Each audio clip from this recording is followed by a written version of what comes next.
Bismillahirrahmanirrahim. Assalamualaikum warahmatullahi wabarakatuh. Halo teman-teman semua. Kali ini kita akan belajar bagaimana cara membuat REST API menggunakan Laravel versi 12. Di dalam versi yang baru atau saat ini sedang berada di versi 12, kita disediakan default installation. Jadi langsung bisa menggunakan Laravel sebagai API saja, tanpa berhubungan dengan view atau menggunakan blade di dalam instalasinya. Kita langsung bisa menggunakan API.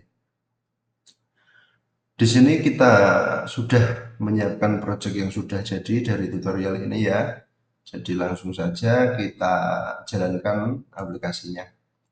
Oh ya, perlu diketahui di sini untuk endpoint-nya kita letakkan di luar prefix out. Jadi API ini bersifat public.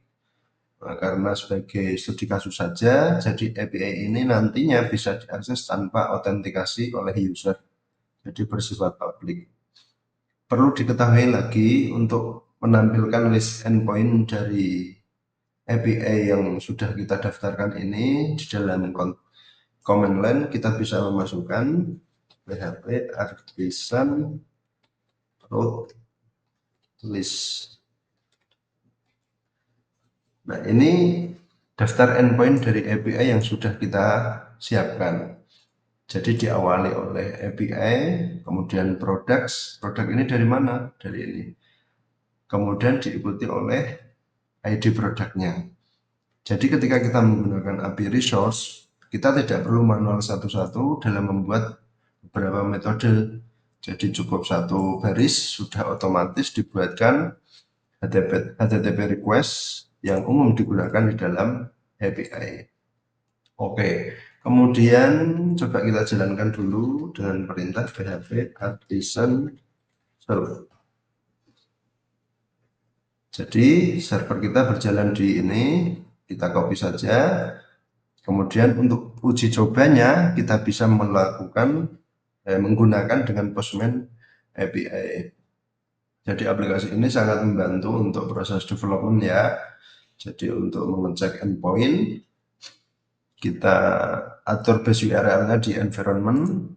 URL-nya kita menggunakan default URL, kemudian diikuti API. Jadi nanti kita cukup memanggil variabel ini ke dalam setiap request. Seperti contoh, kita akan menampilkan semua data dari produk menggunakan base URL. Base URL isinya apa? Jadi URL lokal Laravel, kemudian diikuti API, kita tambah lagi /product. Dari mana? Dari artisan root list ini tadi. Get ini ya, untuk menampilkan semua data products. Kita coba send. Nah, statusnya true, kemudian message, ada message-nya ya. Di sini ada pesan yang bertuliskan produk successfully retrieved. Kemudian ada data, di sini menampilkan satu ID produk, nama, harga, deskripsinya, stok, kemudian seperti default umumnya, menyediakan kolom created and updated. Kemudian selanjutnya untuk membuat sebuah data baru, kita bisa menggunakan endpoint yang kedua, yakni dengan cara masih sama endpoint-nya, hanya saja metode yang digunakan adalah berbeda, yakni menggunakan metode post. Post itu untuk memasukkan data baru. Di sini kita contoh menggunakan row saja ya.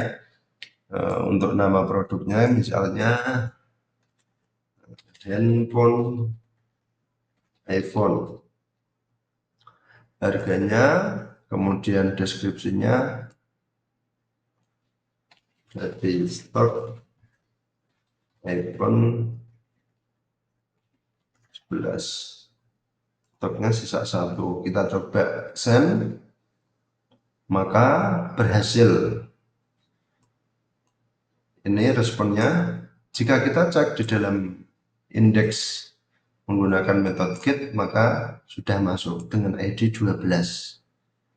Nah, ini untuk contoh pembuatan create data. Selanjutnya ada update data. Jadi data yang sudah kita input, kita juga bisa mengeditnya lewat endpoint yang mana?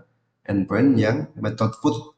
Ini ya, API, kemudian diikuti products dengan kata jamak, kemudian slash diikuti dengan ID product.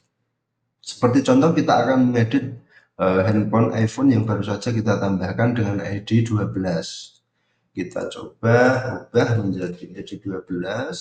Metodenya put ya, base URL, kemudian diikuti products, ini endpointnya, kemudian slash ID product. Ya. Untuk ID ini kita bisa lebih apa ya namanya ya, lebih tidak harus menggunakan ID, maksudnya kita juga bisa menggunakan slope atau UUID dan seterusnya. Kita coba edit tadi apa namanya, handphone iPhone. Sekarang kita ubah menjadi handphone Android. Jadi handphone Android stoknya ada 2. Harganya kita ubah aja menjadi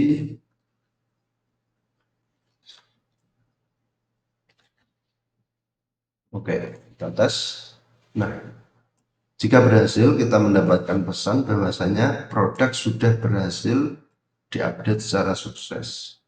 Untuk memastikan, kita bisa menjalankan metode get lagi. Nah, bisa berubah ya.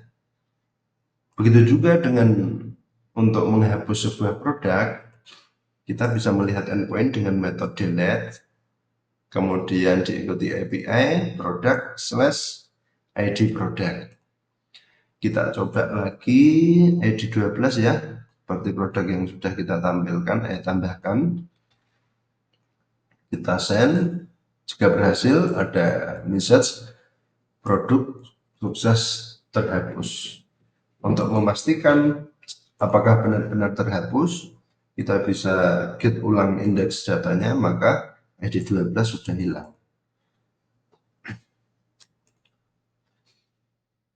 Oke, bagi teman-teman yang ingin mempelajari cara membuat API dan prakteknya, bisa mengunjungi web kami di lagicoding.com, cari saja tutorial.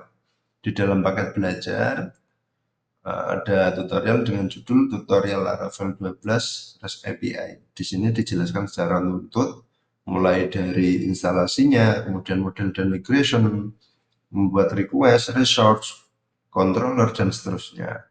Nah, untungnya membuat API itu apa? Jadi nanti API ini bisa kita konsumsi di dalam cross platform, lintas platform ya maksudnya. Jadi bisa dikonsumsi dalam bentuk mobile application atau web application, baik menggunakan Vue, React, atau framework sejenis lainnya. Ya. Untuk prakteknya, di sini kita sudah membuat studi kasus, jadi memanfaatkan API ini ke dalam bentuk Next.js. Seperti contoh ini ya, API products kita konsumsi ke dalam framework Next.js. Jadi bisa lintas platform gitu, tidak bergantung pada satu platform saja.